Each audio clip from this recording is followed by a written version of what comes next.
Maayong aga mga kapuso, andito pa rin po tayo sa seafood capital ng Pilipinas, dito sa Rojas City, Capiz. Dito po sa mismo kinakatayon ko, ito po ang Palina River. At kahit nga po sumikat na ang haring araw pa rin ng 5:51 AM, ay malamig pa rin po ang simoy ng hangin at sobrang pesko pa rin dito dahil nga po yan sa mga mangroves na nakapaligid dito sa ating kinatatayo. At mga kapuso, bukod dyan, binabalaan po ang mga kapuso natin dito sa Rojas, Capiz dahil nga po maaaring umabot sa danger level ang heat index o damang init, 39 degrees Celsius po. Kaya paalala po, mag-inom po palagi ng tubig at magsuot ng preskong damit.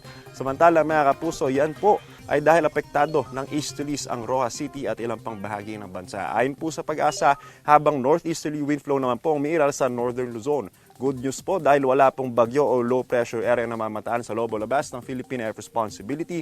At base naman po sa rainfall forecast ng Metro Weather, asahan na po ang light to moderate rains ngayong umaga sa ilang bahagi ng Cagayan Valley Region, Cordillera, Quezon, Palawan at ng Iloilo. Pagsapit ng hapon mga kapuso, uulanin na ilang pamparig ng bansa, kasama po dyan ang Metro Manila. May tsansa ng heavy rain sa ilang lugar kaya maging alerto po mula sa banta ng baha o kaya naman ang landslide. Paalala po mga kapuso, stay safe and stay updated and drink your water.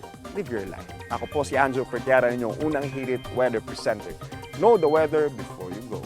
Para mag-safe lagi, mga kapuso.